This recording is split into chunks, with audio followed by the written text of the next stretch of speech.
Hey everybody, Mature Simmer here. Welcome to Hancock County Bar Harbor Airport in Maine. Pretty beautiful area. So as you saw there for a split second, I'm in the black square TBM 850. Welcome back to another leg in the VFR Around the World series that I am working on here. So let me get the plane ready and we'll get ourselves in the air because we've got a long one ahead of us today. Alright, so I'm out here on the runway. I am ready to go. This is going to be a bit of an atypical episode. I'm thinking it might be the start of several atypical episodes. But there's a few new things I've got that have come into play since we've been together last. It's been a while. I think this is one of them. I think that is a plane that is flying around. Yep, it's a helicopter. Got a weather balloon up there. And let's see if I look around. Can I see anything else? Yeah, it looks like we've got some birds flying over the lake over there. So, maybe another helicopter, a few other things around. And, you know, per our normal, I apologize for the jerkiness as I'm trying to figure out what to do. We've got ourselves some planes out on the general aviation strip from FSLTL. But in this VFI series, I'm not using Beyond ATC, I'm not using self-loading cargo. It's me, my plane, you guys, just having a good time, taking advantage of this series. But because it's long, I'm going to get going. But before I do, the first thing I'm going to say, one of the big things I did, I went out of town. As you may probably haven't heard in this, if all you follow is this series, but if you follow other things on the channel, I was letting people know, hey, I'm going to be gone.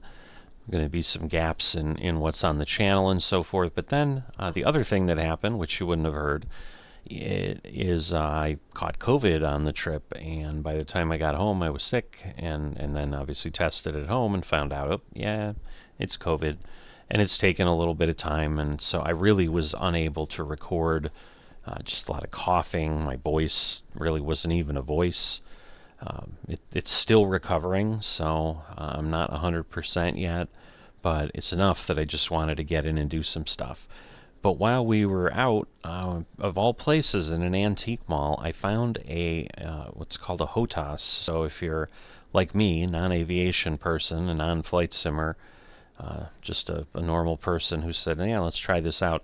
It's basically an all-in-one flight control thing. So it's got a flight stick, it's got a movable throttle, kind of like on a plane here. So I've got a lever, not like this exactly, and then again, instead of a yoke, it's a joystick. So basically, if you look at the Airbus or a fighter plane, it's kind of like that. So it's a combination, but it's a cheap way to get some controls, and also again not require me to put things everywhere. So I'm using that, and that has, in the 3 or 4 flights I've done, it's vastly changed my flight experience. I've always been curious, but I found it for like $30, and this is not like a super expensive thing. I think brand new they sell for like $80, but still getting it for less than half price. I mean, yeah, there was a risk, like, yeah, I get it home and I plug it in and it doesn't do anything, but it works. So I'm thrilled. I mean, I found it was a guy that repairs old electronics, so he was repairing a bunch of computers and game consoles, and this happened to be sitting up in a corner, and if you didn't know what it was, you'd look at it and be like, that's interesting, and move on. But as soon as I saw it, I'm like, oh, I know what that is. And then I looked at the price, and I talked to my wife about it, and I was, of course, typical man thing. I'm like, why are we stopping at the antique mall? We don't have any room to bring anything home. We're not gonna. I know, but it's fun, is what my wife said. And then the only person that walked out of there with anything was me. So I got yelled at a little bit, or good-naturedly ribbed. But with that, we're gonna go ahead and we're gonna take off here. Although we've got that plane flying over, so maybe we'll wait a little bit of a second. I'm zooming out so you can see the throttle, but basically I'm doing this all on the control. So turn off the brake, and now we just ease the throttle, and you can see versus the jerky behavior that you have with the control stick, like, this is smooth as butter. Just smooth as butter. And then again, the rudder, you just twist the stick. So I'm just turning it a little bit, twisting it a little bit to the right. It is very, very touchy, which I'm sure a control like this would be. So I do have to be careful. But, you know, we're there. And then we'll pull up. We'll stop playing with the rudder. So that, because I've found that causes problems. If you're doing that, let's get out of the way of the traffic that is in sight. So that is another add-on that exists that I'm trying out. And there's also the birds are a bird thing. So I think we'll be clear of the helicopter. If not, I don't think it, you know, we don't have collisions on, so we should be okay. But I am going to now get over because I still need to use my mouse here. And we're gonna get that, and then I'm gonna, whoops. Yeah. Alright, well, I was explaining how nice this was, and I'm fighting the autopilot. So, alright, let me fix things here. So what I need to do is this. Alright, so we'll get the autopilot going, and now I'll back off, and now we'll let it do its thing. So it should turn back pretty sharply to the right. So that was a bit of a sloppy takeoff for sure, because yeah, I'm literally going 90 degrees away in my quest not to crash into the earth.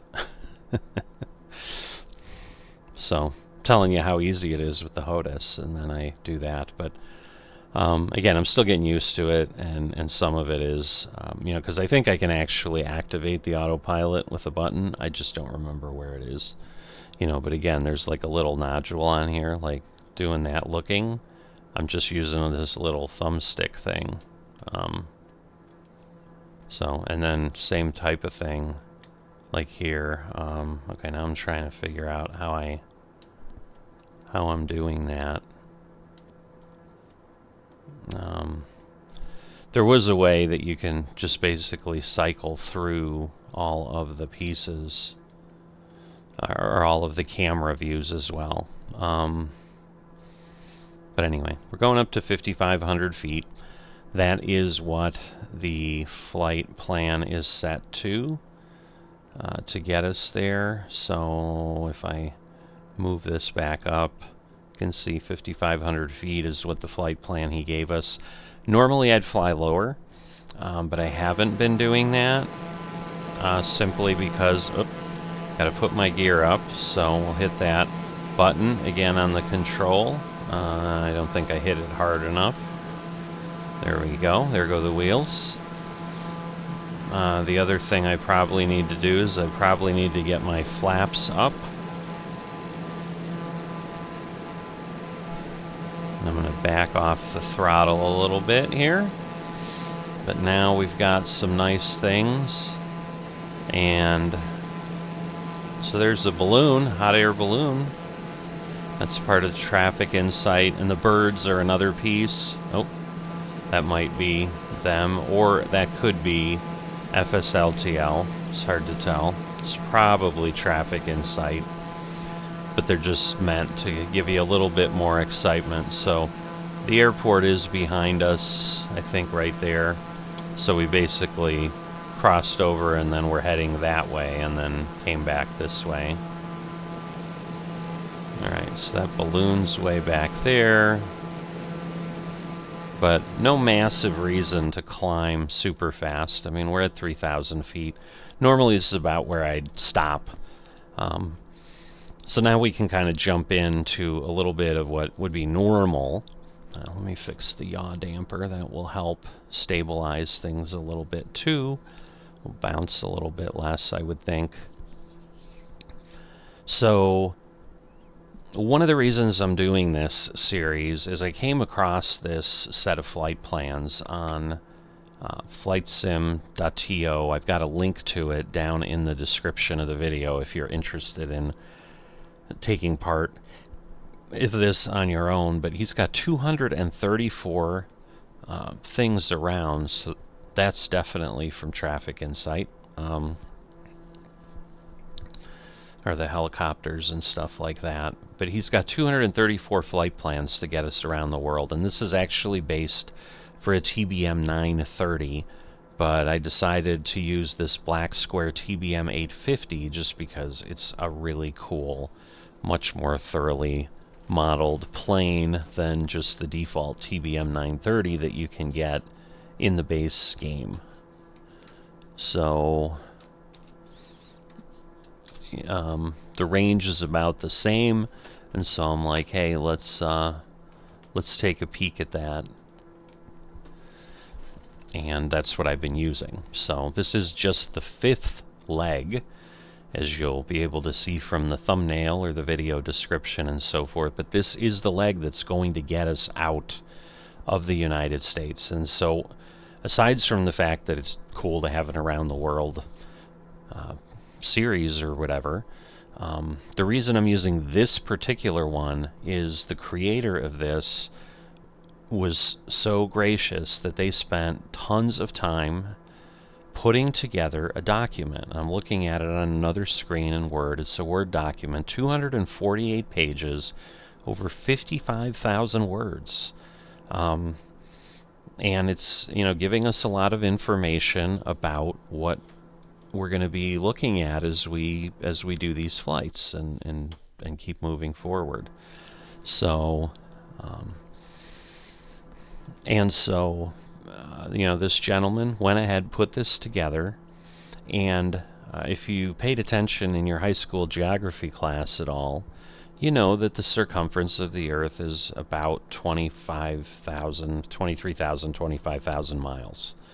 I don't remember exactly what it is. Didn't look it up before I started recording, so I apologize, but I'm not making this a geography lesson. Oh, there's a balloon down there. That's cool. So I'll kind of move the view where you can see more of the world and less of the instrument panel, but that'll give you some of those views and so forth. So yeah, I think the Traffic Insight stuff is kind of static, so I don't know how much I'd use, but I think it only works. I think they've only released it for the US anyway, and so it's only useful when I'm flying in the US.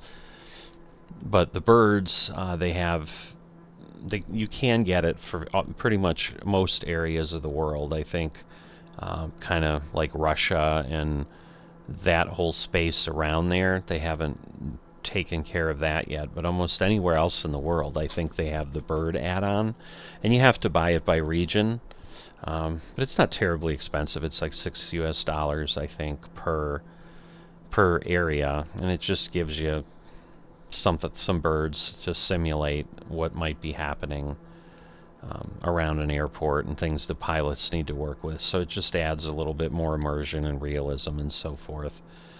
And you know, we've got that running. We're getting up to 5,500 here, and so typically, because these are VFR flights, I will leave this as the entire flight. We're not going to cut away like I do in my Walker series and things like that. So this is going to take however long this takes. The author did say most of the legs are 2 to 3 hours. This is kind of what he targeted as the sweet spot. But as I was saying, it's about 25,000 miles. Let's see. Let's just see what we've got. So there is, I think, an airport up there somewhere.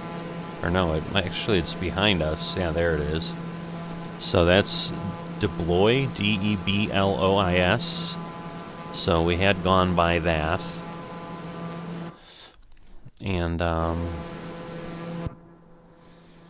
but anyway, we're leveling out here, so now we are all set. So now this is our cruising altitude as we go along. Normally I'll fly lower because we can see more and so forth. But, so what they created is information for each piece that you can go, and I guess what I haven't shown is where are we going. So let me do that, get that set up here in my Navigraph so that we can just pop it up and show you. Alright, so just took off from Bar Harbor, so here we are. Border of Maine is going to be there, and then we're heading over, Canada kind of wraps around here, and then we'll be heading over, but you can see there's just 2 waypoints. But we have 546 nautical miles that we're traveling on this flight. So that is quite a long way. Looking back at what I've done and where we've been, other than the first leg, this is the longest leg we'll have done so far. So if you've watched other episodes and so forth, there are some that were like 200. So if you thought those were long, these are going to be long. This is going to be longer. So just buckle in. We're in for a bit of a ride, which is part of why I wanted to get airborne instead of spending time on the ground chatting and then, not having anything to say and just showing, dead video, that people could watch us fly and so forth if they wanted to. Just kind of zooming in a little bit more. So we got a little over 175 nautical miles to that first waypoint. But if you followed the series at all, typically what I will do is I will start off before we even take off with the narrative that the gentleman has written, because they're already telling us something and the waypoints are close together. But given that it's, again, 211 miles to that first waypoint, I mean, the good news is we're moving along. Let me move us along a little faster. We'll put us in 850 mode, because right now we're going, we were going 210. I'm going to back off the throttle a bit so you can see things are pushed back, but because normally I'd be capped around there, but this mode lets us go a little bit faster. You can see again just how much control I have over the throttle. I can be very, very deliberate. But yeah, at this point we're going 221 as the airspeed. Obviously that doesn't mean that's necessarily the ground speed, but either way, I'm thinking the ground speed is the 248, but I'm not sure. Basically it looks like it's telling me 41 minutes, I think, at this pace is where will be to get to that waypoint. So it's going to be a good hour just to get to the first waypoint. The second waypoint's a little bit further. So, like I said, strap in, buckle in. But normally I'd start with that narrative before I even take off. At this point, just to make sure we talk about it before we get out of the U.S., because once we start hitting that water, that's it. We're going over a little bit of a bay, I think, or something, and then we're continuing on. But let's jump into the narrative before I start sharing anything else that I have that I want to talk about with you guys and keep things interesting. The narrative. Let's hop in. Wave goodbye to the U.S. We won't be back for a while. There are basically 2 ways to cross the Atlantic in a private airplane. One way is to make your way south to the eastern tip of Brazil and make the roughly 1,600 nautical mile flight across the South Atlantic to West Africa. This is theoretically within the range of the TBM, but you'd need maximum fuel economy and favorable winds, and there's no place to abort if you have a problem. It's all water. The other way is what we're going to do. Take the northern route across Greenland and Iceland. The legs are much shorter, with less time over water, but the trade-off is a lot of cold and ice. Greenland can be an unforgiving environment. This flight will take us along the southern coast of Maine and New Brunswick, across the Gulf of St. Lawrence to Newfoundland Island. The first leg takes us to Confederation Bridge, which connects Prince Edward Island to the mainland. So we'll stop there because we've just gotten the information that we need to know what we're going to be coming up on in about 160 nautical miles. We'll definitely take a peek at that when we get there because there's just not a whole lot to see. But, you know, we'll be going there. Again, as we take a peek here, hop out of the plane so we can see a little bit better. This is United States. This, Canada. So that is, you know, where we're headed and kind of where we'll cross. And then, you know, it gives you that idea. So that's in New Brunswick already. And then beyond that is kind of more New Brunswick that we can't see, that's kind of fading off in the horizon. But a lot more New Brunswick than we have had of Maine. So on the birds add-on, I had talked about that. There are regions. So I've gotten the Northeast U.S., the Midwest, and then Eastern Canada.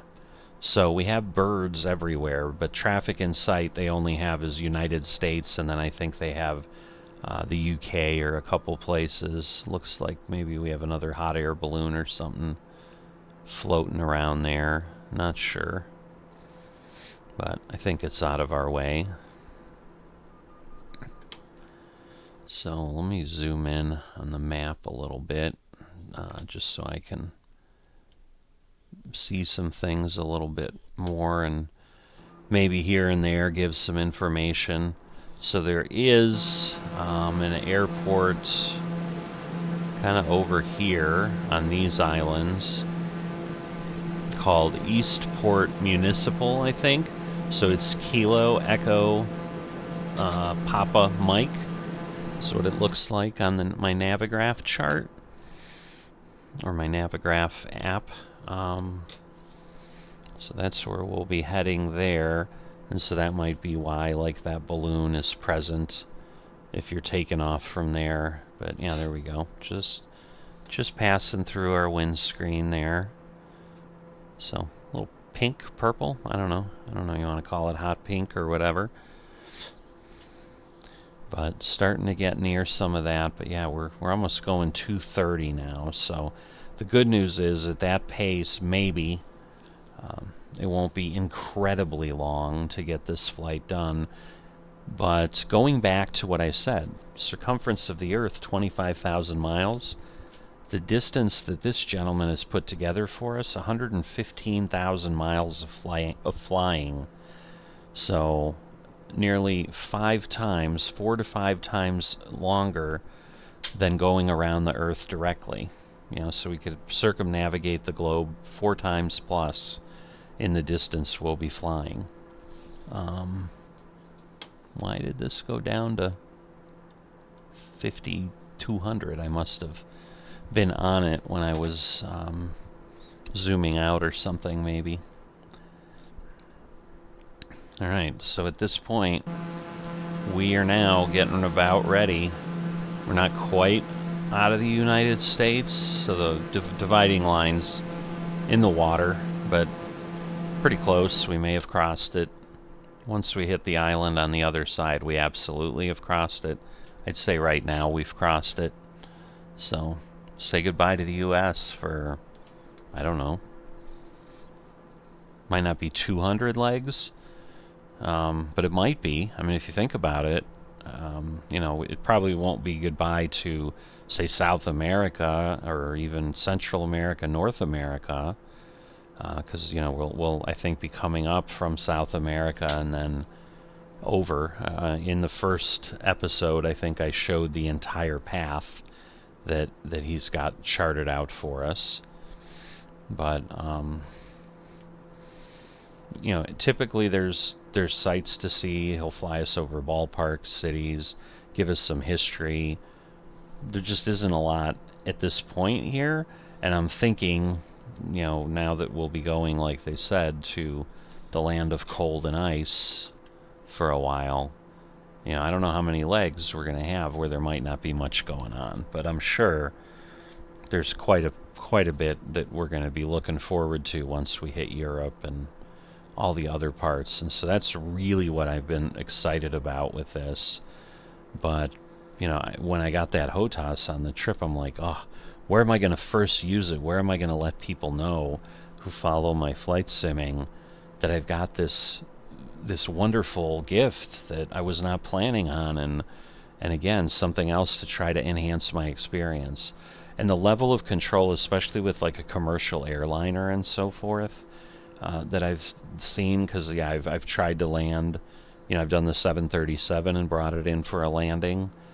I'm thinking my virtual airline stats are going to have an opportunity to greatly improve, especially as I really get used to the controls a little bit more, because they are very, very sensitive, as you saw. And I've only done 3 actual flights. I've done segments where I've loaded in the air, tried to maneuver, just making sure the thing worked and that I understood what was happening, because I didn't want to jump in with no practice and really make a mess of this. But heck, the way I took off, you might think that's what I did, but I didn't. But sometimes what I probably should have done is probably stabilize myself in the air a little bit more, and I was freaking out about that traffic in sight thing that was up there. So I think I created my own problem by trying to engage the autopilot too early. So let's see where we're at. But that kind of leads to a little bit of the next thing. So folks who have watched my flight sim videos, I've gotten a lot of comments where people ask, what are you running? Like, wow, yours looks so stunning compared to mine. You must have some incredible setup. I wouldn't say I have anything that high. I mean, it's probably a little over average, but I'm running an NVIDIA 3 series card. I do not have a 4 series card. I think I've had people suggest, oh, you must be doing that. Nope, I'm not doing that. I have a 3 series card. And it's not an incredibly expensive 3 series card. I think I paid like $300-400 for it. Wasn't anything insane versus like a high-end 4090. I think they sell for like $2,500, which is more than my entire setup by quite a bit, I think. So, but one of the things that obviously is we're now within 3 months of Microsoft Flight Simulator 2024, there's more and more people doing, hey, here's what to expect, here's some new information, this, that, and the other. And so just a couple hours ago at lunchtime today, I happened to catch a video that popped up on YouTube where they were talking about, am I going to need to do something with my graphics card for Microsoft Flight Simulator 2024? And those are certainly topics that would be of interest to me and probably almost anybody else. And I am delighted to say, a pretty short video from this gentleman, about 6 minutes, where he was comparing 3 different cards, a 3 series and a couple 4 series cards. And first off, the most important thing to me that he said was he did do kind of a sliced thing where he had 3 really thin kind of horizontal segments of each video card showing the flight he was taking, and he did this using the Red Bull Challenge and flying in that space by Dubai, which has a ton of cloud cover, a lot of buildings, so tons of things that the graphics card would be doing, and part of what he was testing was frame rate impacts and what he was seeing and so forth. Great news was that all 3 cards currently will very easily support 60 frames plus a second. But as he showed the difference between them, he's like, if you can see the difference between these cards, good for you. But any of them would be more than acceptable to nearly anybody. And that's some of the discussion I get in with people all the time. You know, they'll oh, I need this high frame rate. I need to run at 4K. I need to do whatever. Okay, you do you, I suppose. But don't sit there and try to convince people that you can't have an enjoyable experience in Flight Simulator without that, and that you needed to spend $2,500 for a video card. So I really enjoyed the reality check this guy did, and kind of showed to everybody. And so hold on, I'm just trying to get my bearings. I think we're still a good ways away. I'm also having to like monitor things in real life. Yeah, we still have over 100 nautical miles to go to our first waypoint. But again, just trying to give you a nice view of the Canadian countryside as we fly along here. We're going to be passing over another set of waterways soon, so we're going to have the city of St. John behind us on the other side of the plane. So if you're trying to understand where we're at on Earth, we're approaching St. John, New Brunswick, and Quispamsis, I'm going to go with Quispamsis, which is a little bit further east of St. John, a little bit east and north. We'll actually be flying over that, where St. John will be off to what really would be our southeast, as we're coming up. You know, let's say our south, because we're obviously going to pass by, and eventually it'll be to our west because it'll be behind us. But so we're traveling on a heading of about 75 degrees is what it's telling me in Navigraph. But the other cool thing, because again, obviously nobody has access other than Microsoft people to Flight Sim 2024 yet, but they have access to the info we have. And so, you know, what I'm looking for are videos from people who have a lot more experience with the gadgetry and impacts and how flight sims, as they've changed, that how they function. And so they'd have a better trust factor, to me at least, about what they have to say about what they think the hardware impact's going to be. And so this gentleman, who happened to say that he's been involved since before FSX, and you know, FSX is the kind of flight simulator for Microsoft 20 years ago that kind of ended the first heyday of flight sim, and then until 2020 came along, it was just, you know, niche players like X-Plane and stuff like that, that if someone wanted to do something, people were using.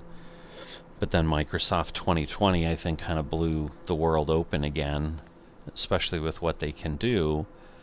And based on that longevity of understanding of flight sim, their feeling is you will get better performance with your existing graphics card in 2024 than you are in Microsoft 2020, because of the multi-threading CPU capability that will offload some things that your graphics card might be doing, and give some of that to your CPU, where all of us have multi-core CPUs, but right now Microsoft Flight Simulator isn't taking advantage of that. So that was wonderful, wonderful news. You know, but that kind of leads to the situation where, you know, and they felt in general that performance should be better. They said, you know, you might be a little CPU bound if you're in the market for a new PC. They suggested, you know, to future-proof and so forth, focus more on your CPU than you do your graphics card, because you're just not going to need a graphics upgrade for Microsoft Flight Simulator 2024. And so just think about, like, how often do we ever hear that?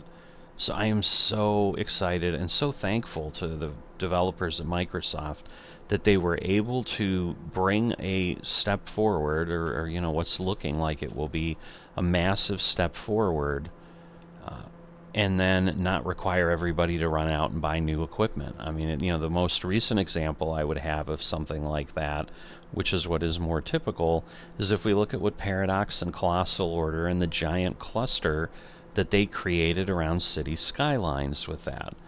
To the point where, once again, as I was browsing things before I came on and started recording this video, I happened to come across City Planner Plays on his Discord channel, and he had just posted a picture of some things he's done to his office, because basically City Skylines 2 is making his PC run so hot, he wanted to get his PC out of his office. So he's connected his PC with 20-foot cables and has his PC in a completely separate room so that his office isn't getting hot. Think about how ridiculous that is. I mean, it's one thing that you have to get new hardware, but even with like good high-end hardware, and again, he's running things like 4000 series graphics cards and insane configurations. Certainly his hardware is beefier than mine, and I've run City Skylines 2 on my machine, and I know what he's talking about. It absolutely heats the room up. I'm not in a very big room. I don't know what his actual setup and dimensions are. I'm a typical small kind of bedroom type thing in the U.S. is what we think of. So down below me is that Kbhb-Cydf. So we have gotten there, under 100 nautical miles. So we're moving along pretty well. We still have over 400 to the destination. So we're going to get done in under 3 hours? Maybe. I don't know. We will find out, because we will get done at some point. But I can count on literally nothing, because the answer to me is 0. When a developer has given us the next version of a game, and it has potentially, in essence, required less hardware than the previous version did, but we're still getting a massive step forward. I don't know of any time that has ever happened. So to me, I am beyond excited as to where this is all going and what's going to be possible. And a lot of this I get is happening because they're doing stuff with cloud computing, and we're going to be getting a lot of things, and we're going to be a lot more reliant on the internet. Because I think I did share on another video in the flight simming space here on the channel, but not in this series, I don't think. I'm almost certain it wasn't in this series. It was probably in the NASCAR Walker series. But I had come across a video a couple of weeks ago. The install for Microsoft Flight 2024, the size on the computer is 1/3 the size of 2020, mainly because they no longer need to load things on your PC. They're going to be coming in live over the internet. So yes, it's going to mean you're going to have a reliable internet connection and so forth, otherwise things aren't going to work. But that's become more and more the standard. And even as countries like the US have kind of internet deserts in large areas, I'm sure, with the legislation that passed in the last few years and looking to get rural broadband beefed up and so forth, hopefully that'll become less and less of a problem for people, and they'll be able to enjoy wonderful things like this. But the key is the contrast, the energy, and the excitement around what's going on compared to the alternative that is coming. So another thing that I do a lot of, or a good amount of on the channel here, is Farming Simulator. I enjoy that, have enjoyed it, but Flight Sim has taken a lot more of that space. I'd be lying if I didn't say that. They're literally coming out at the same time. I think they're a week apart in actuality. I think one's coming out November 12th, one's coming out November 19th. I think Farming Simulator's coming out first, Flight Sim's coming out a week later. The way I feel about them could not be more night and day if I tried. And a big part of that is like the amount of mods, the things that are going on in the flight sim world, the things that keep coming out. I mean, PMDG, a massive, or one of the more popular, larger aircraft model manufacturers, came out, gave us a 737, and then most recently a 777 that just came out, I think, at the end of June. That I've flown once or twice, but I did purchase. Love it, just like I love their 737. They're talking about this mystery aircraft, and they've got the flight sim world abuzz. Like, what could it be? What is it? What are they doing? And they just said it's something they've never talked about before, so of course everybody's speculating. But the thing they released was they've been working on it since the start of 2024. And this is some massive project. Microsoft Flight Simulator 2024 was not announced until the last month or two.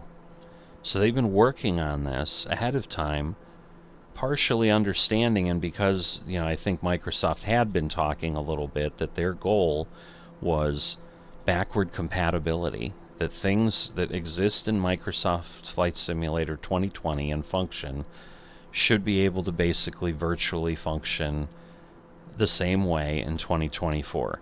So the speculation I've seen is, sure, there are going to be things developers can go in and do to their mods that are going to take advantage of things that are new in 2024 if they want to, but they're not going to be required to do that.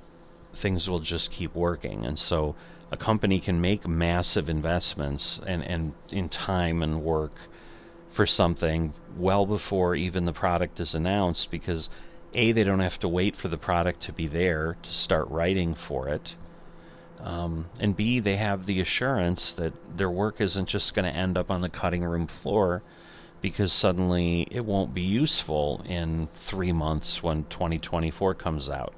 Contrast that to the experience that I've been grumbling about in Farming Simulator 25. And I challenge anybody to tell me and try to say with a straight face that Farming Simulator and building a farming simulator is more complex development for developers than building a flight simulator is. Now, come on. I mean, I don't want to hear any laughter or any kind of smirking or chuckling in the background. Like, if you can do it with a straight face and be serious and be believable, come at me.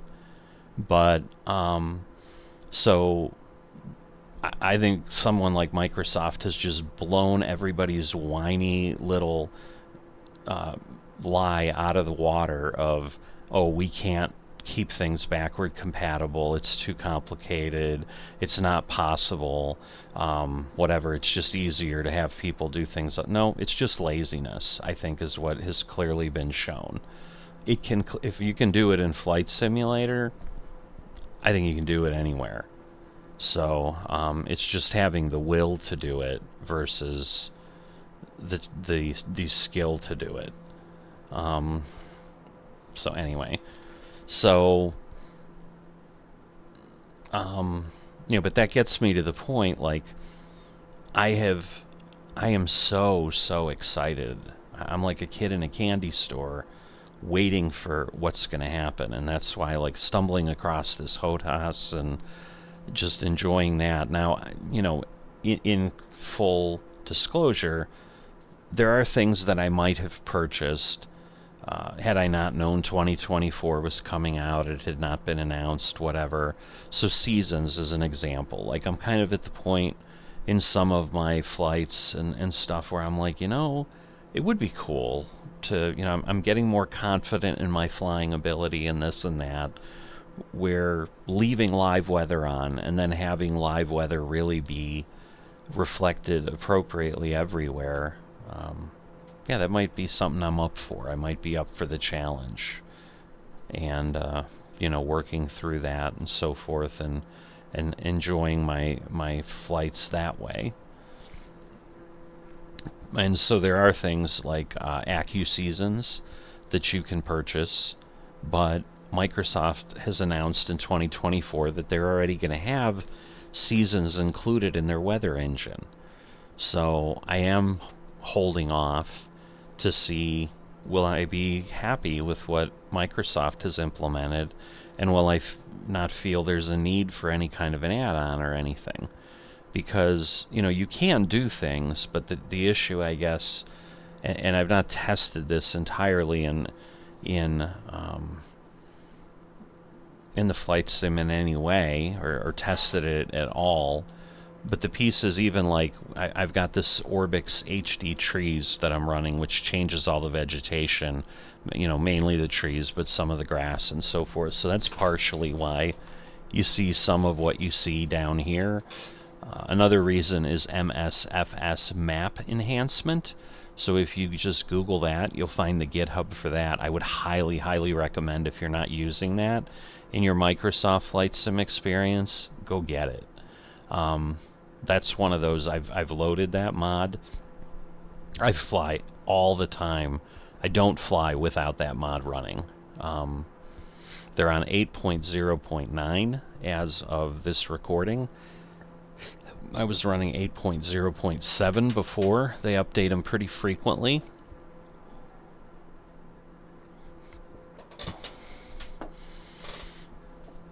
There's really nothing that happened between 8.07 to 8.09 that I would need. I think it's like Chinese support and a couple things with Google Maps, but I'm not using any of those things.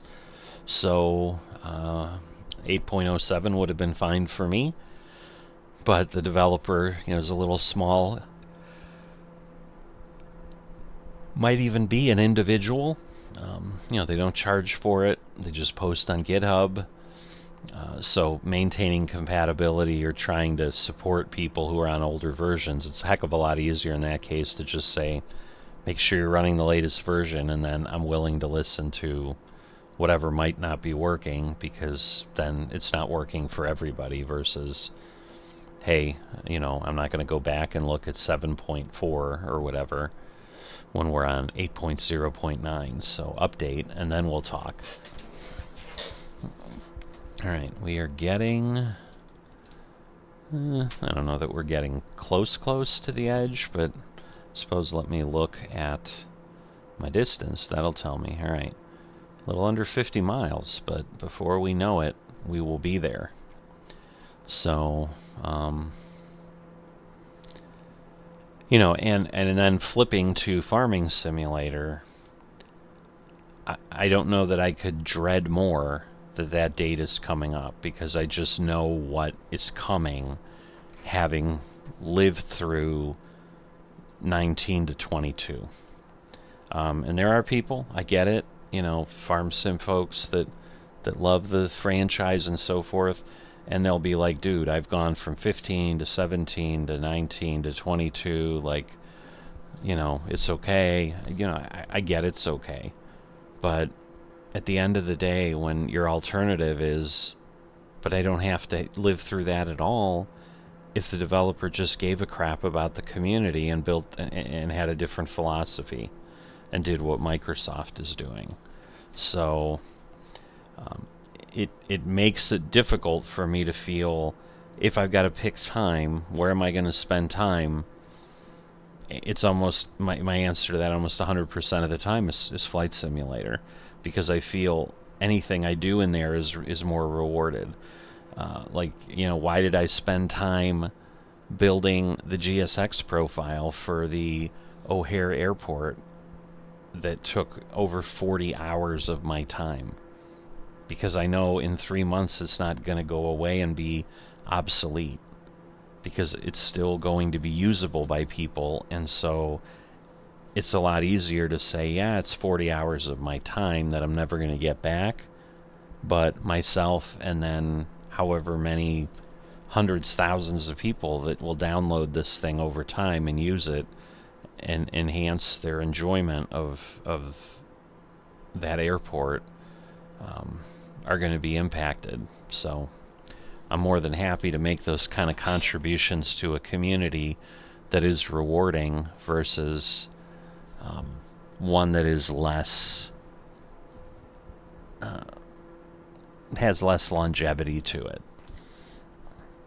Because I really have no interest in going back. I mean, it's one thing to have to tweak something a little bit, but to basically have to like check everything, make sure it works, and then, rip things out and start over, when, again, all it is pushback and directions for airports. It's not even a graphics thing. I think it's a bad design choice. I've always thought it was a bad design choice. I've made several videos about the farming simulator and said, why are you people doing this? Be like America, the truck simulators. Be now like Microsoft Flight Simulator. And I think this is a wonderful example. You could argue on farming simulator, truck simulator. Well, it's just, we just need a new engine. And having a new engine requires that we do this. Well, now you've got probably the most complicated simulator type of thing you could be doing in Flight Sim. You're literally rendering the globe over time, anywhere on the globe, on demand, for when a pilot is flying over it. And how do we do that and do it efficiently? And Microsoft's created this thing that does that. And then they're coming up with a newer version of this thing that they're going to sell in a little bit. But everyone that used the old thing gets to keep using what they were using in the new thing. How cool is that? At this level of complexity. So I am just blown away. I am super, super stoked for what's coming.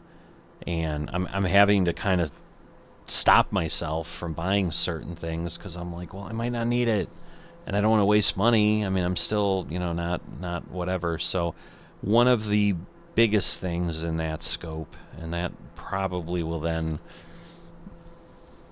exhaust the number of things that I have to talk about since we talked last. So in one of the virtual airlines I'm in, a discussion that turned into a debate came up about the AI air traffic control programs, so mainly beyond ATC and say intentions.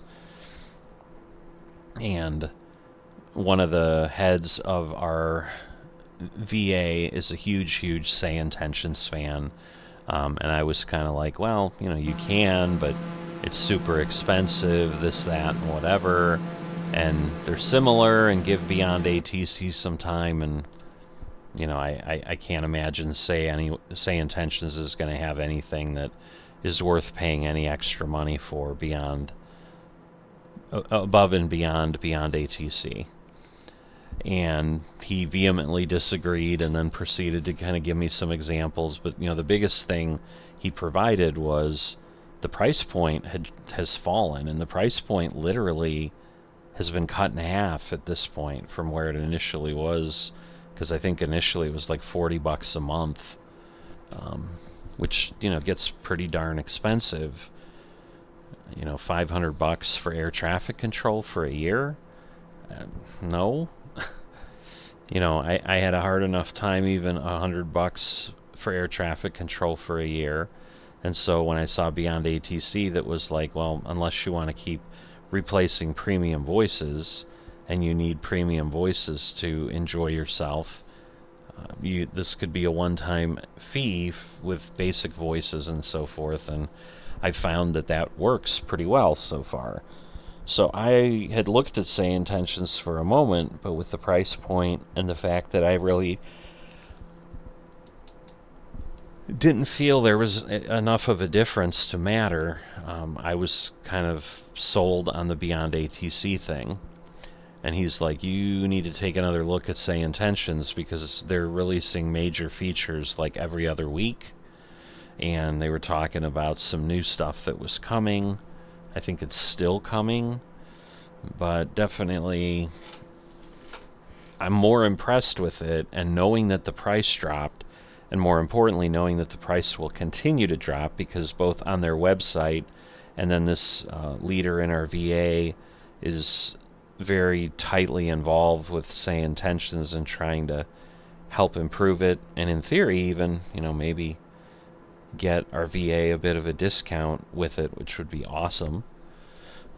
But it's like, just like any product, at some point,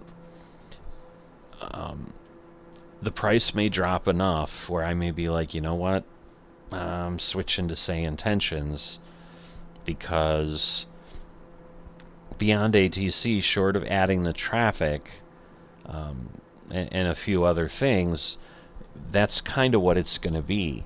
But say intentions has all kinds of intentions, no pun intended there, to do more and more and more. Like they already have VFR capability to do air traffic control on a flight like this. And, while it still might be that we don't do much with them unless we ask them for flight following or something, just the fact that whatever they do provide for VFR in the real world that you can get with, say, intentions, that puts them ahead. Beyond ATC has it on their roadmap potentially, but it would remain to be seen the quality of the two. So that is one of the items where I am intrigued enough with some of the things that it has capability of, which really aren't on the roadmap for beyond ATC, where I might be willing to make the shift. But I've kind of said at this point, because right now it's down to, if you prepay for the year, it's $200. So it's basically a little under $20 a month. Or actually, I think it is $20 a month. I think it's $19.95 a month, so it'd be like $240, a little under $240. But my thing is, if it gets down to maybe $100 a year from that, so you can see the waypoint is blinking, the message is blinking, we're coming up on the waypoint. So let's head out and let's look for this bridge that connects these islands together. So it must be there. So the waypoint's actually like here, but we're just continuing to fly. But they probably want to give you enough time to be able to view it. But we'll enjoy this and then we'll come back, because we have 200 plus miles to the next waypoint. So if I wait 3 or 4 more minutes to read about that. But this is now, we'll be leaving New Brunswick. Nova Scotia's that's Nova Scotia over there. So, we're kind of all in a bunch of stuff in Canada, but Prince Edward Island is then what we've got there. And then I think, oh no, that's not at all where we're at, never mind.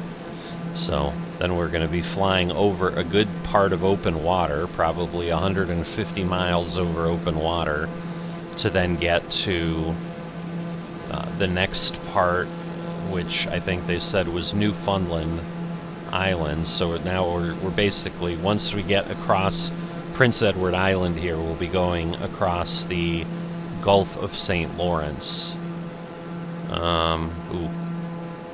It is struggling here. There we go. Alright. I'm like, don't freeze on me. I really don't want to refly this. But it was having a bit going on. And it might have been the MSF map enhancement trying to just update the tiles. But let me stop spinning around. But yeah, here's that bridge, and it's one of those, that gets higher in the middle so that shipping can get through. But this is, what is it? The Confederation Bridge. So enjoy the Confederation Bridge. I don't know if this is going to be the best sight we have along the way. It probably will be. But again, 5,500 feet. We're not seeing a whole lot of detail. Just other than it's a bridge across some water. But there we go, 214 miles, so we've already made 8 from the waypoint. So we've got our next legs, so we're heading to waypoint 2. Let's see what it tells us. Alright, then It's straight on to the southwestern tip of Newfoundland, where you'll turn to the north to your destination at Deer Lake Regional. So again, we'll stop there, and then we've got the last couple sentences once we get to waypoint 2, but we are a couple hundred miles away still. It looks like we're about an hour in, so I'm guessing it's going to be at least another hour to get to the next waypoint. So we'll be at 2 hours, and then we'll go from there.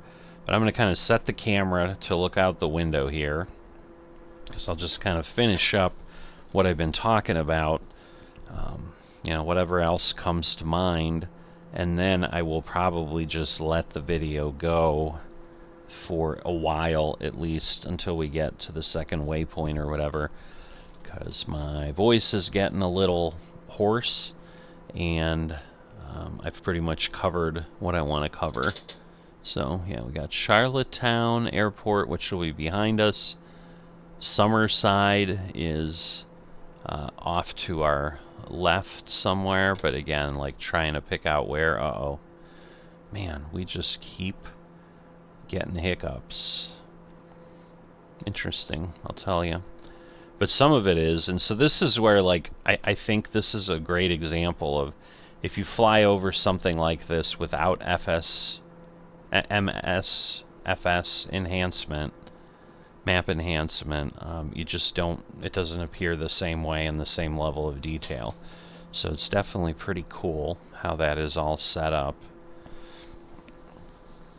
But going back to the say intentions thing, you know, I'm thinking it will be intriguing if they can get it down to under $10 a month. And that's the thing. Like, if they get it to, say, $8 a month, that would be $96. You know, and I'm saying, like, at a discounted rate. So maybe they sell it for $10, but they discount it to $8 for someone who's willing to pay for it for the year. And they have made a commitment on their website, plus the person at the VA who is doing the discussion with us that is working with them has also talked about, like, they're estimating price drops to happen, and you know, they're committed to passing that along to the flight sim community, because you know, of course they want to make some money on the product, but they're not looking to gouge people, and they're doing it more for the love of the flight sim community than they are for profit motives and so forth, is what they're saying. So and it's hard to argue with what they've already done, where, like I said, when Beyond ATC, when I first became aware of it in February or March of this year, which was, you know, 6 months ago or whatever, and then we were following it until May or June before they released the early access version. You know, when I had looked at say intentions at that point, you know, like I said, it was $39.95 a month, and I'm like, you know, air traffic is nice, and I'm sure they do a wonderful job given how much they're charging and what that then allows them to spend on the AI input that they're getting, but I don't know that I'm that desperate for high quality air traffic control. You know, $500 a year is a lot. You know, I do that for, you know, it's what I've contributed this year to the TGC Tours folks, because they've got some pretty high bills, and again, I think what they offer and the organization and so forth, to me, that's worth it, and I'm at a point where, you know, I'm able to do something like that and fit it into my budget and it not be a problem. But air traffic control is such a niche thing that it just doesn't make sense to me. I wouldn't spend that money. So, not a huge island, this Prince Edward Island. We're basically about halfway across the part we're crossing. We're really not, like, it's thinner than it appears. Let me zoom out a bit so it's less jumpy. But you know, we're crossing not straight across at the thinnest area, but again, we came from that part, and then once we exit out, I mean, there may be a little islands here and there. I don't think we hit international waters. I think we end up back in a part of Nova Scotia for a while. I think that's what it is. And then we'll be around Newfoundland. But I'm guessing next leg, we might have our first official international water crossing. But we're going to be going over the town of Stanhope, which I think is here, if I'm looking at things correctly. So we're going to be kind of heading right over that, is where we're actually pointing to. But once we do that, we are then in open water until we get to that southern tip, southwestern tip of Newfoundland. So it's not, there's parts of Newfoundland that are more south than this, but, and it looks like Newfoundland is pretty hilly, mountainous. I don't know that we can really see here, but yeah, somewhere out there, like there's mountains in that part of New Brunswick, which is not really even visible. Man, I do not like the pausing it's doing, and I just hope it doesn't crash at some point. But in any event, 185 nautical miles. We're going to set this out here. You know what? Do I want to set it that way? Because I think we'd see things for a little bit longer. And there is more land that will come across after we've been in the open water that at least might be visible in that direction. So I'm going to look out this way, which is going to give you more cockpit than normal. But doing it this way, you can see how far we have to go in case you want to check back in. I mean, again, on the chapters, I'm sure I'll be explaining, you know, waypoint 2 is here or whatever. So you could always just jump to the marker. But if you'd prefer to jump around and see where things are at various points, that will at least let you see the miles. But you know where my head's at. You know, my excitement about where I think we're going with Microsoft Flight Simulator, and honestly, I can't wait to see what will be happening. I mean, I can't even speculate, like a year from now, what might we have been able to do and get into, and because I guess one of the things I will chat about, there are a lot of the kind of hardcore flight simmers, let's say, that are really going for reality of this, that feel bringing in what they're calling more the gamey or the arcadey type things, like the career path of, hey, I want to be an aerial firefighter, or I want to, you know, do advertising and do that type of flight, and I want that to be my job. They had wished initially, like when that came out, when it was announced, whatever, a year ago or something from Microsoft, that this is what we're doing, and they're like, yeah, I'm not going to even think about that part of the system. That's just a total waste to me. I wish they hadn't done it and had instead improved something else. But I think those type of things might be at least entertaining to dabble around with. So I applaud Microsoft for doing that, and especially given what we have talked about in this episode here as well. I mean, they're keeping things backward compatible. They're, in essence, by all of that, minimizing the amount people will have to spend to enjoy a new version of this thing, and probably locking in a much more loyal fan base by making what are decisions that aren't just to the benefit of the corporation, but that also will help the flight sim community. So, unless I think of anything else, I will see you in about 170 miles.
Alright, so I'm back here. Hopefully we're in pretty good shape here. We're going to see... Doesn't look like we're quite going.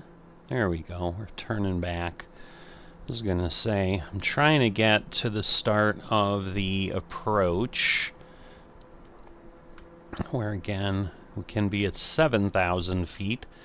But I was going to say, it turned a little bit, so I had stepped away, lost track of time, because I had that long leg, and I'm like, I've got like an hour.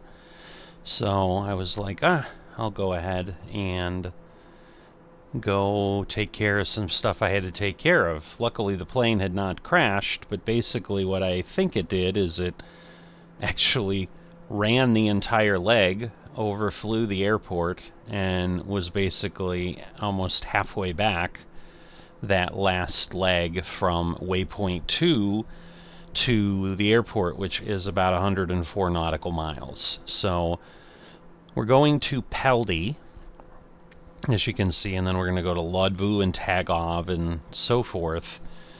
But basically this is kind of a U to bring us in to the airport.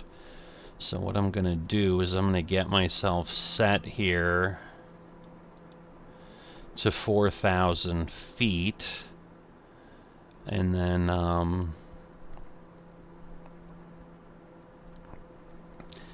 we'll worry about that, you know, because we've got to be there for Lodvu. But that's basically what I'm looking at. Let me take a look and see. Yeah, it looks like we should still come in on runway 25. Looks like the wind has slowed. Well, I don't know that it's slowed down. We got a 4-knot crosswind and then a 7-knot tailwind, I think, is what we're going to have. All right, we're at 2990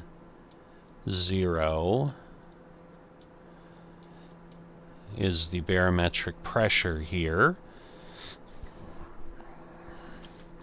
But in any event, we are now 30 miles away. We've got the last couple points of the narrative to share here, so we're going to go ahead and do that. And basically, again, we were going to Deer Lake Regional.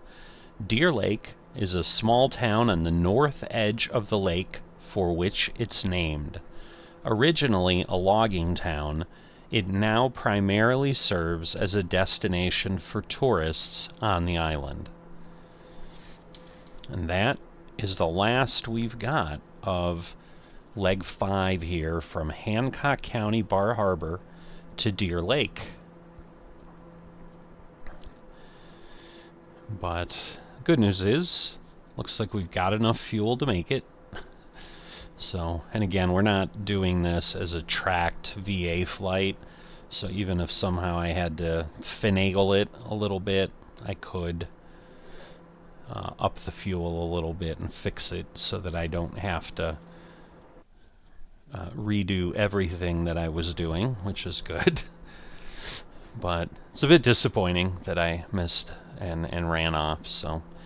But as always, I'm one of those. I'm trying to learn things here, there, whatever. You know, I've been learning the guitar for a while. I decided, you know, I'm going to poke around at the piano. I've had a keyboard from our kids' days when they were doing a little bit of that, and it's just kind of been sitting here now for 15 years. And guitar, piano, similar. I mean, you know, you gotta...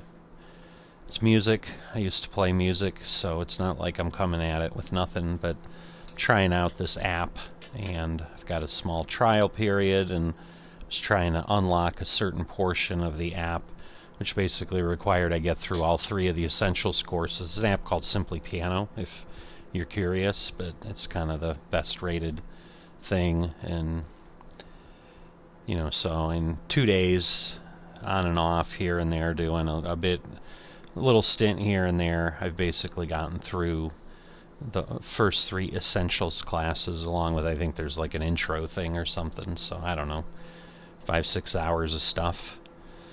But at this point, you know, I started playing with pop chords, which is kind of one of the next things, which introduces triads, and that's very similar. So starting just like the guitar with the C chord and the G chord, and so I knew there was similarity, and that's why a lot of people that play guitar also can play piano, because it's like you kind of understand it similarly.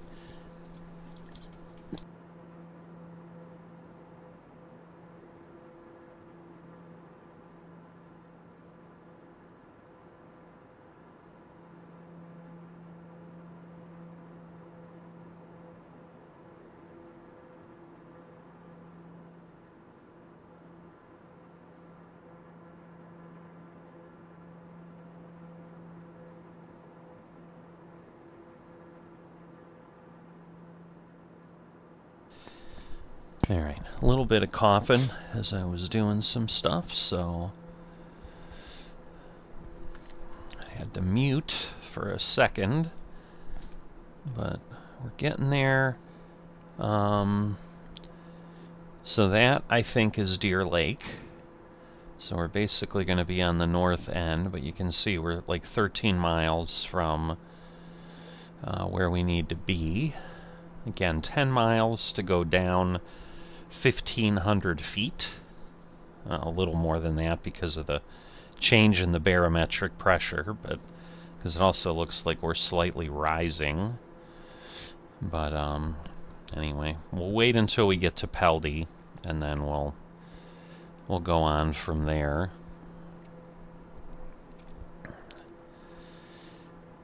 But a lot of wind, I'll tell you. There are a lot of buffeting, that's for sure.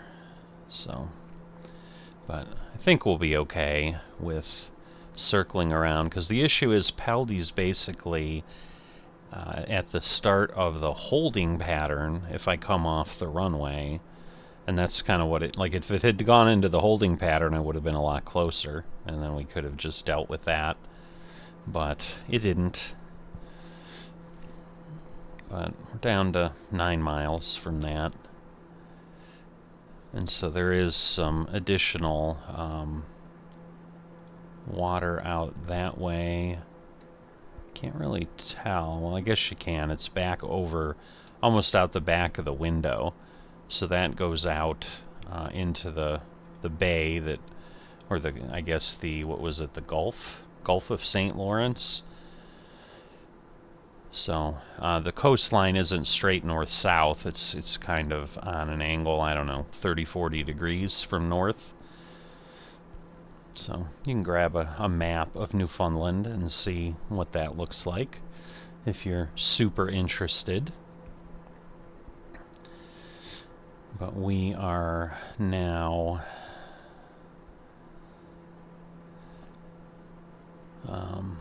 getting close. I probably need to move that. That'll work. So, yeah, Ludvu, which is the 10 miles, is pretty darn close to parallel with the airport at that point, or about the same point, so.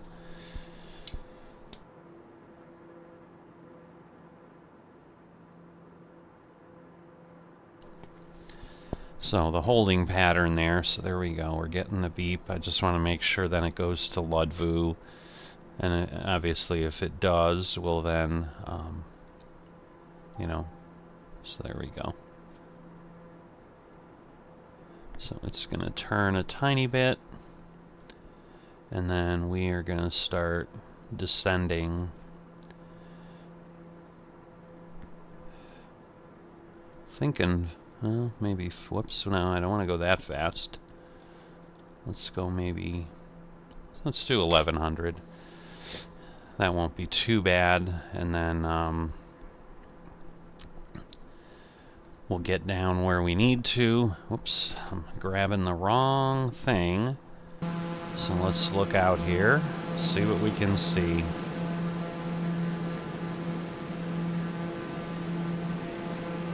Right, so yeah, the airport's basically there somewhere. So yeah, so this is Deer Lake, and so we're heading around there, and that's where we're trying to get to. So we're already down to 5,000. we need to be down to 4. And then what? 4, 3,500, 2,100. So we'll just kind of keep bringing ourselves down as we need to. You know, but I'm thinking like voter, and I'm not sure if all those others are passed, because basically, yeah, I'm not sure where it's taken us, but we'll take a look. Because it's tag off, but then it should take us to voter. But it's got R137 listed. Just trying to see, because there should be a voter, an ICNIB, and then RW25 is obviously the runway, so I may have to break off of this at some point. No, there's ICNIB. So yeah, I basically want to then go over. Alright, so let me do that. We're going to get ourselves down to 3,500. And then we're going to, again, arm, change this. And there we go. And then that should get us down to 3,500 by the time we get to Tagov. But then from Tagov, we kind of want to get to voter. I'm just not sure if it's really going to take us around, because you can see we just went over Lodvu. But I'm also wondering, because I've already kind of flown this, if that's partially why it's telling me that I haven't made it. Or is it taking us around a little bit? Because, I mean, if voter gets us there, so where do we need to be at voter?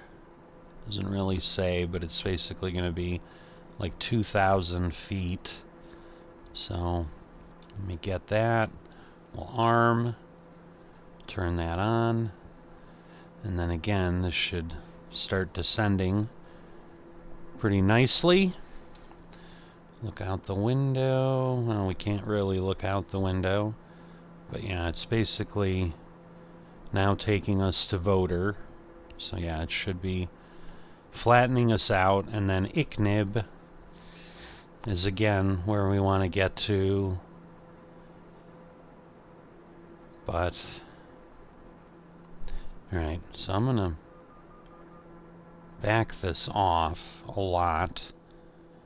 I'm gonna get my flaps down to a normal position, because at this point I think we are moving really fast. Yeah, because now it's bringing us to ICNIB. Because what I'm unclear about is what is the height of the airport here. Well, we'll just put on our landing monitor. That'll help us. Alright, so we are still 2,200 feet. Oh boy.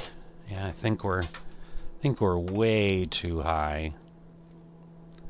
So we are going to disengage the autopilot, and we are gonna bring things in. We're gonna get the landing gear down.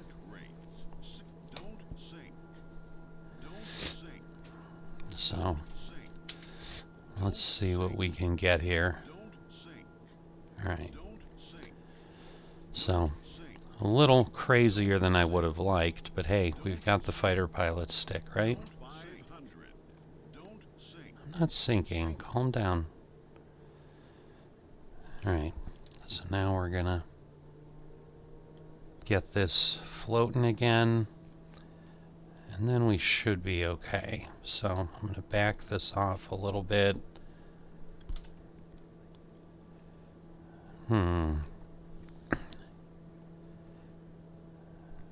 Alright.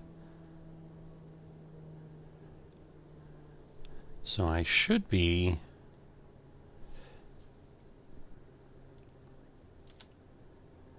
slowing down quite a bit. And there we go. So now we're what? 200 feet. Am I facing the right direction? I am. So now I need to get a little more on here. Get ourselves in position. I hope I have my voice on. If I don't, I'll apologize later. If I do, you understand what's happening. Alright. We're just going to float in if we can.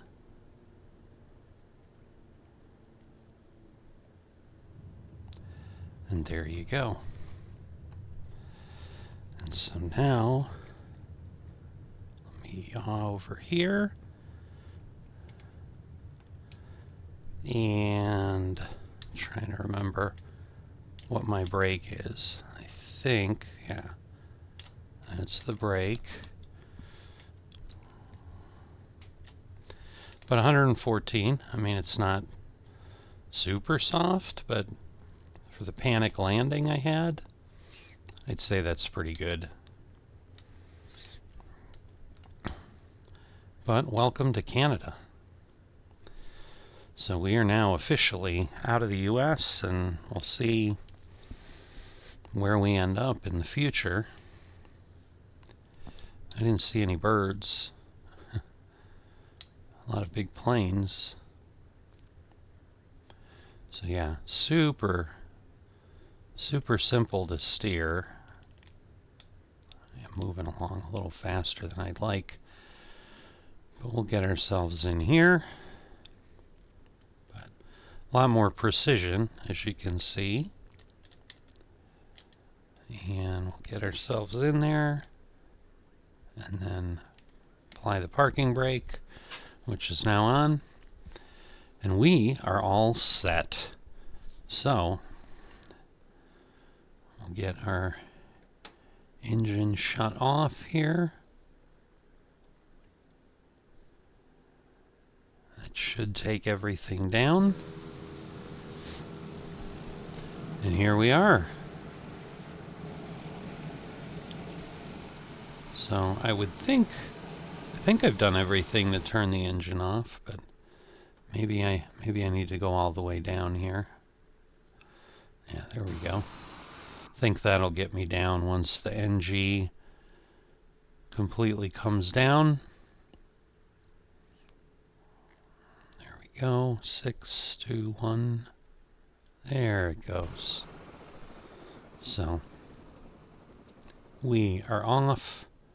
A little quieter. But a couple large planes here. This isn't a super small airport, it looks like. Got some Air Canada Express. What do we got? I guess it's still an Air Canada, but I can't tell what that writing is. Rouge, that's right. I remember that paint scheme. Seeing that every once in a while. But a little bit of excitement. I'll have to snip the episode together. I guess let me look. Yes, I do look like you're hearing my voice, so that's a good thing. But so there will be probably a little bit of a snip where I try to get kind of close to where I was at, so that you might not know very much of what happened other than I told you what happened. But yeah, it's telling me 3 hours at this point, but we probably would have been done at least a half an hour earlier, if not 45 minutes. So not a horrendous flight, honestly. So we'll see what happens next time. I'm not quite sure how long it's going to be. I think this was like 2 months since I did the last episode for this, so again, hadn't forgotten about it, just busy with a lot of other things and so forth. So my intention is absolutely to continue. And I think, if nothing else, this flight and this panicked landing at the end proved the value of the HOTAS, because that would normally be really, really challenging. And while, yes, diving down was difficult, it actually turned out not to be too horrendously bad to get everything landed. So if you've enjoyed this but haven't dropped a like, please consider that. If you are not a subscriber yet, please consider that. And I will see you next time.